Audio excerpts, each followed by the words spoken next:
खरमास क्या है खरमास? खरमास का हिंदू धर्म में विशेष महत्व है। खरमास को हिंदू धर्म में अशुभ माना जाता है। खरमास की शुरुआत पौष मास के कृष्ण पक्ष की प्रतिपदा तिथि से होता है। वैदिक पंचांग के अनुसार इस बार पौष मास कृष्ण पक्ष की शुरुआत 16 दिसंबर से हो रही है। इस दिन सुबह 7:40 पर सूर्य धनु राशि में प्रवेश करेंगे। 14 जनवरी 2025 तक सूर्य इसी राशि में रहेंगे। इसलिए 16 दिसंबर 2024 से 14 जनवरी 2025 तक का समय खरमास होगा। विज्ञान हो या धर्म, पृथ्वी पर सूर्य के बिना जीवन की कल्पना नहीं की जा सकती है। जीवन को सुचारू रूप से चलाने के लिए प्रकृति को सकारात्मक ऊर्जा की आवश्यकता पड़ती है। सूर्य देव को पृथ्वी पर जीवनदाता माना जाता है। सूर्य संसार की आत्मा है। ऐसा इसलिए क्योंकि उनकी ताप और ऊर्जा के बिना जीवन की कल्पना संभव नहीं है। सूर्य से पूरी प्रकृति जुड़ी हुई है।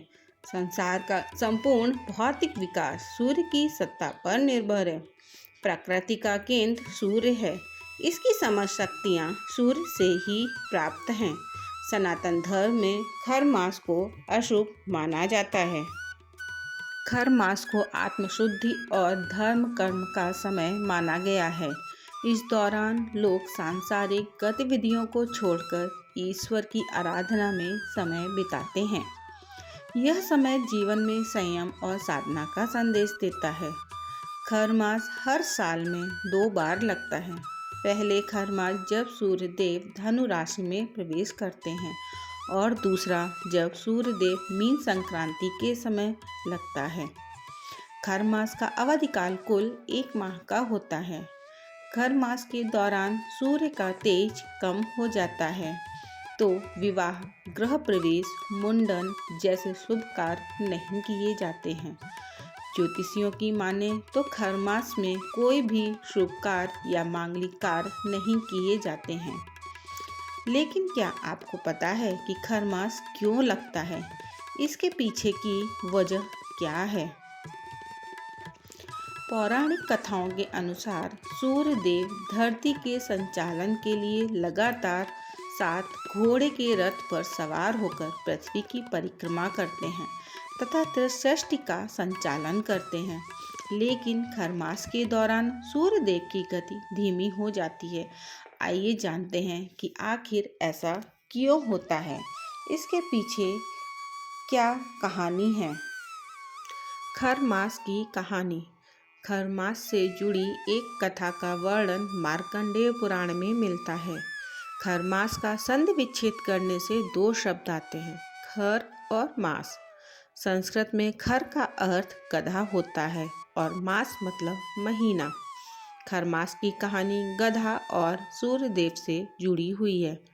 पौराणिक कथा के अनुसार सूर्यदेव अपने 7 घोड़ों के रथ पर सवार होकर ब्रह्मांड का चक्कर लगाते हैं, जिससे समय की गति बनी रहती है। कहते हैं कि लंबे समय तक लगातार चलने के कारण सूर्यदेव के घोड़े थक कर कमजोर हो जाते हैं, लेकिन उनके घोड़े को भी आराम की जरूरत होती है। वह भूख प्यास लगने से थक जाते हैं। इस तरह ब्रह्मांड की परिक्रमा के दौरान घोड़े की दयनीय दशा देखकर सूर्यदेव को भी तरस आ जाता है और उन्होंने सोचा कि क्यों ना इन्हें पानी पिला दिया जाए और थोड़ा आराम कर लिया जाए। लेकिन तभी उन्हें एहसास हुआ कि अगर रथ रुक गया तो सृष्टि चक्र प्रभावित होगा। इस दौरान उनकी नज़र तालाब किनारे चल रहे 2 गधों पर पड़ी। सूर्यदेव ने सोचा कि क्यों ना घोड़ों को विश्राम के लिए छोड़ दिया जाए और रथ में इन खरों यानी गधों को बांधकर परिक्रमा की जाए। सूर्यदेव ने ऐसा ही किया और गधों को रथ में बांध लिया। अब गधे घोड़े का मुकाबला कैसे कर सकते हैं? वह पूरे ब्रह्मांड में परिक्रमा तो लगाते रहे, लेकिन उनकी स्पीड बहुत कम हो गई। रथ की गति कम होने के कारण ही सूर्यदेव का तेज भी कमजोर हो गया। यह स्थिति पूरे 1 महीने तक चलती रही। जिसका कारण है कि खर मास के दौरान धरती पर सूर्य देव का वह तेज प्रकट नहीं हो पाता जो बाकी महीने में होता है। इसके बाद मकर संक्रांति आते ही मौसम बदलता है और फिर से वही ऊर्जावान सूर्य देव धरती पर प्रकट होते हैं। इसका कारण है कि मकर संक्रांति के दिन ही सूर्य देव ने उन को वापस तालाब के किनारे छोड़ा था और अपने घोड़े को वापस रथ में शामिल कर फिर से अपनी रफ्तार पकड़ी थी। इसका असर यह हुआ कि खर की धीमी गति के कारण सूर्यदेव की परिक्रमा की गति धीमी हो गई। किसी तरह 1 माह का चक्र पूरा हुआ। इस दौरान धीमी गति से सूर्यदेव ने परिक्रमा का काम पूरा किया। तब तक घोड़े ने आराम कर लिया था। यह हर 100 वर्ष में इसी तरह का चक्र चलता रहता है और इस बीच 1 माह का खरमास आता है। माना जाता है जिस महीने सूर्यदेव प्रभावित हुए उसे महीने का खराब असर मनुष्य के जीवन पर भी पड़ेगा।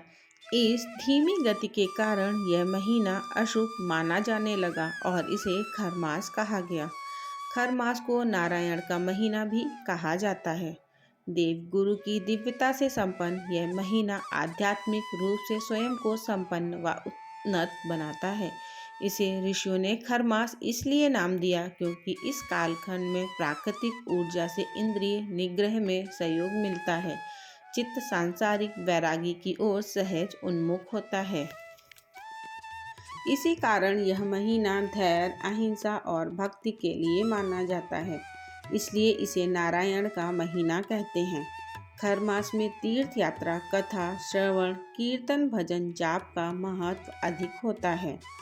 हर मास में यह काम करने चाहिए। नंबर 1, सूर्य देव और भगवान विष्णु की पूजा करनी चाहिए। नंबर 2, प्रतिदिन 3 बार श्री आदित्य हृदय स्तोत्र का पाठ करना चाहिए। नंबर 3, श्री विष्णु सहस्त्र नाम का पाठ करना चाहिए। नंबर 4, गायत्री मंत्र का जाप करना चाहिए। नंबर 5, अन्न, वस्त्र, धन और अन्य वस्तुओं का दान करना चाहिए। नंबर 6, तीर्थ यात्रा करनी चाहिए। नंबर 7, पिता के प्रतिदिन चरण स्पर्श कर आशीर्वाद प्राप्त करना चाहिए। नंबर 8, गुरु का आशीर्वाद लेना चाहिए। नंबर 9, धार्मिक ग्रंथों का पाठ और साधना करनी चाहिए। नंबर 10, व्रत और ध्यान करना चाहिए। खर मास के दौरान इन कामों से बचना चाहिए। नंबर 1, तामसिक भोजन जैसे लहसुन, प्याज और मांस, मदिरा का सेवन नहीं करना चाहिए। नंबर 2, मुंडन, छेदन, गृह प्रवेश, जनेऊ, शादी विवाह जैसे काम नहीं करने चाहिए। नंबर 3, नया घर, नया प्लॉट, नया वाहन, रथ, आभूषण और वस्त्र आदि नहीं खरीदने चाहिए। नंबर 4, नवविवाहित कपल को संसर्ग नहीं करना चाहिए। नंबर 5, घरेलू और पारंपरिक शुभ कार्य की चर्चा नहीं करनी चाहिए। खर मास में नहीं करना चाहिए यह काम। ज्योतिष शास्त्र के अनुसार खर मास में आत्मा, ऊर्जा और शक्ति कारक सूर्य की स्थिति कमजोर होने से इसके शुभ प्रभाव में भी कमी आ जाती है। इसके कारण इस दौरान किए गए कार्यों में स्थायित्व की कमी आ जाती है। इसी कारण खर मास में विवाह, गृह प्रवेश, व्यापार या किसी प्रकार की नई शुरुआत पर रोक रहती है, क्योंकि खर मास में इन कार्यों की सफलता की संभावना कम होती है। नंबर 2, खर मास में हवन, विवाह चर्चा, गृह प्रवेश, भूमि पूजन, यज्ञोपवीत, पवित्र विवाह या अन्य कर्मकांड तक निषेध रहता है। खर मास में पूजा का खास महत्व है। खासकर सूर्य की पूजा से आपको लाभ होगा। रोज सुबह उठकर सूर्य देव को जल चढ़ाएं और सूर्य मंत्र का जाप करें। ऐसा करने से सूर्य देव की कृपा आप पर बनी रहेगी और भाग्य मजबूत होगा। सर्द मौसम सभी लोगों के लिए एक जैसा नहीं होता। इस मौसम में कई लोगों की चुनौतियां बढ़ जाती हैं। विशेषकर जिन लोगों के पास मौलिक संसाधनों की कमी है, उनका जीवन बहुत कष्टकारी होता है। इसलिए खर मास के सर्द दिनों में गरीब, जरूरतमंद और पशु पक्षियों को अन्न दान करना चाहिए। नंबर 5, खर मास में भगवान विष्णु की पूजा करने से बहुत लाभ होता है और ग्रहों की स्थिति अच्छी रहती है। खर मास के दौरान भगवान विष्णु को पीले भोजन का भोग लगाना चाहिए और उनकी विधिवत पूजा करनी चाहिए। ऐसा करने से कुंडली में गुरु मजबूत होता है। साथ ही भजन कीर्तन करने से मन और शरीर में ऊर्जा आती है। नंबर 6, हिंदू धर्म में दान पुण्य को बहुत महत्वपूर्ण माना गया है। पौराणिक मान्यता है कि दान पुण्य करने से हमारे अच्छे कर्म बढ़ते हैं और इसका फल हमें मृत्यु के बाद भी मिलता है। खास तौर पर खरमास में जब शुभ काम करने की मनाही होती है तब दान पुण्य जरूर करना चाहिए। इससे जीवन में सुख समृद्धि आती है। नंबर 7, खरमास में मांगलिक कार्य नहीं किए जाते, लेकिन भजन कीर्तन करने का विशेष महत्व है। खरमास में भजन कीर्तन करते हुए भगवान को स्मरण करना चाहिए। इसके अलावा शाम के समय घर के मंदिर में दीपक भी जरूर जलाना चाहिए। नंबर 8, खर मास में आप कोई भी नया कार्य बिजनेस की शुरुआत ना करें, कोई भी नई डील ना करें। साथ ही पूरा महीना निवेश करने के लिए भी उचित नहीं है। इससे आपको फायदा होने की वजह नुकसान हो सकता है। नंबर 9, जमीन, घर, सोने चांदी, रथ, वस्त्र आदि खरीदने से बचना चाहिए। सगाई, शादी, विवाह, गृह प्रवेश, मुंडन, घर खरीदने, उपनयन, संस्कार यानी जनेऊ पहनना जैसे कार्यों से भी बचना चाहिए। जो लोग नियम के विरुद्ध जाकर शादी विवाह करते हैं उनकी शादीशुदा जिंदगी में परेशानियां शुरू हो सकती हैं। दाम्पत्य जीवन पर नकारात्मक असर पड़ सकता है। ऐसे में बेहतर है कि आप एक महीना रुककर ही विवाह करें। नंबर 10, कुछ लोग खरमास के दौरान ही बेटी को अपने घर से विदा करते हैं। इससे भी बचना चाहिए। विदाई खरमास लगने से पहले या फिर समाप्त होने के बाद ही करें। कभी भी किसी देवी देवता का अपमान व अनादर ना करें, वरना आपको कई तरह की परेशानियों का सामना करना पड़ सकता है। किसी भी भिखारी को दरवाजे से बुरा भला बोलकर ना भगाएं, अशुभ हो सकता है। नंबर 11, मान्यता है कि इन दिनों तामसिक भोजन करने की मनाही होती है, जैसे लहसुन, प्याज, शराब, मांस, मछली आदि का सेवन नहीं करना चाहिए। खर मास में क्या करना चाहिए? नंबर 1, अच्छा पुण्य प्राप्त करने के लिए खर मास के महीने में मंत्रों का जाप करें, पूजा पाठ आदि करते रहें। यह सभी शुभ कार्य करने से आपको लाभ होगा। नंबर 2, आप हर दिन सूर्य देव की पूजा उपासना करें, उन्हें जल अर्घ्य दें। इन दिनों सूर्य मंत्रों का जाप करें। नंबर 3, भगवान श्री कृष्ण, भगवान विष्णु जी की भी पूजा करें। आपकी परेशानियां, दुख दर्द कम होंगे और इच्छाओं की पूर्ति होगी। नंबर 4, क्योंकि इस समय बृहस्पति ग्रह का भी प्रभाव कम होता है, ऐसे में उनकी भी पूजा करें। मंत्रों के जप करने से इससे आपके सभी कार्य सफल होंगे। नंबर 5, तुलसी जी की पूजा करनी चाहिए और हर दिन शाम में दीपक भी जलाएं। घर में सुख शांति बनी रहती है। नंबर 6, बिस्तर पर सोने की बजाय फर्श पर बिस्तर बिछाकर सोना चाहिए। इतना ही नहीं, इस महीने प्लेट की बजाय पत्तल में भोजन करने को शुभ माना गया है। नंबर 7, खर मास में दान पुण्य करने का विशेष महत्व माना गया है।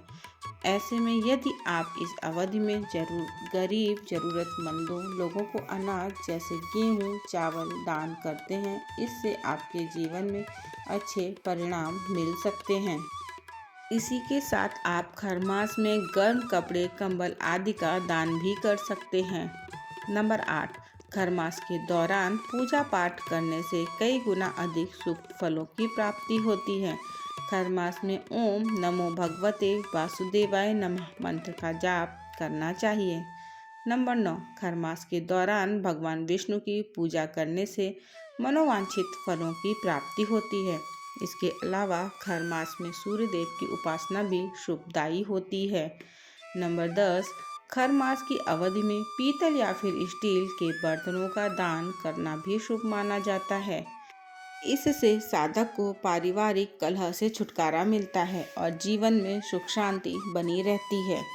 नंबर 11, खर मास में सूर्यदेव की कृपा प्राप्त करने के लिए आपको लाल कपड़े, गुड़, मूंगफली, काले चने आदि का दान करना चाहिए। ऐसा करने से जातक की कुंडली में सूर्य की स्थिति मजबूत होती है, जिससे साधक के लिए धन वैभव की वृद्धि के योग बनने लगते हैं। नंबर 12, खर मास को बृहस्पति देव की कृपा प्राप्त के लिए भी खास माना जाता है। बृहस्पति देव को ज्ञान का कारक माना जाता है।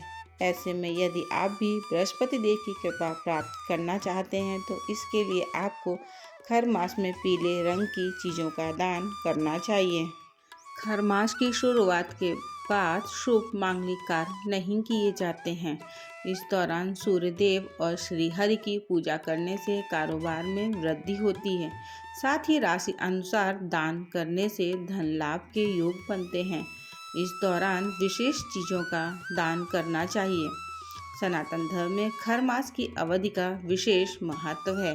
इस दौरान जातक सूर्य देव और जगत के पालनहार भगवान विष्णु की विधि पूर्वक उपासना करते हैं। साथ ही जीवन में सफलता प्राप्ति के लिए कई तरह के उपाय करते हैं, जिससे उन्हें सुख समृद्धि की प्राप्ति होती है। खर मास 1 महीने तक रहता है।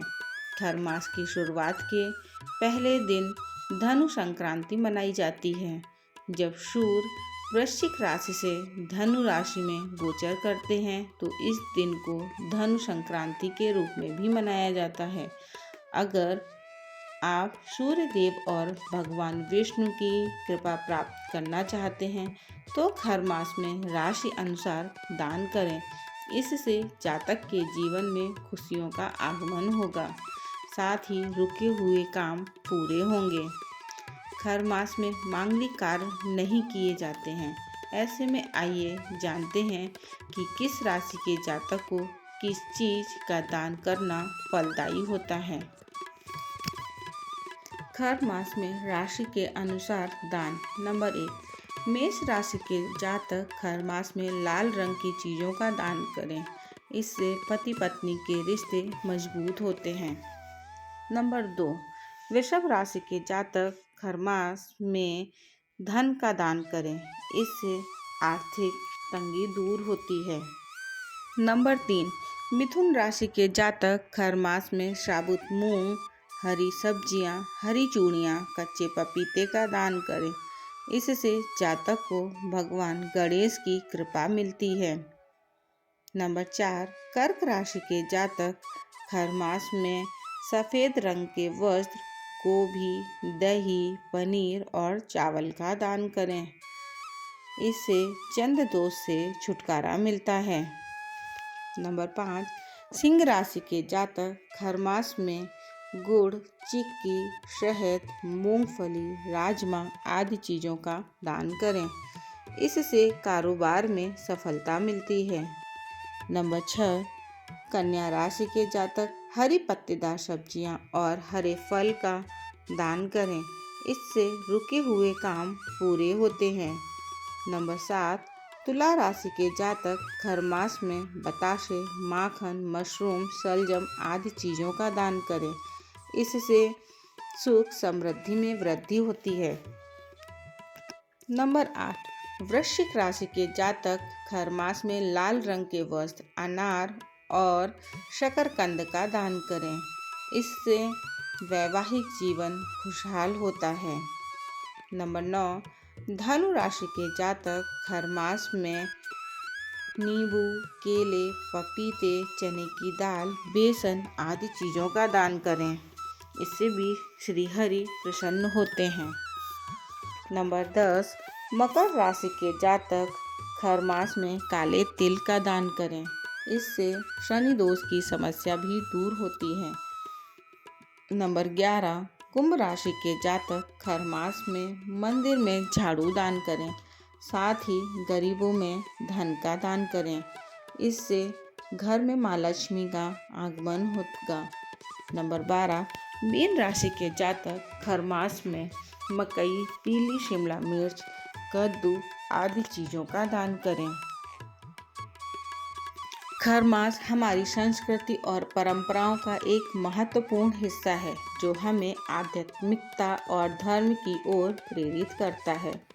उपरोक्त जानकारी विभिन्न माध्यमों से आप तक पहुंचाई गई है, अतः उपयोगकर्ता इसे जानकारी समझकर ही लें। दोस्तों, आपको यह जानकारी कैसी लगी? कृपया कमेंट करके ज़रूर बताएं। वीडियो पसंद आई हो तो लाइक करें और ऐसी ही और भी बहुत सारी कहानियों को सुनने के लिए चैनल को सब्सक्राइब करें। धन्यवाद।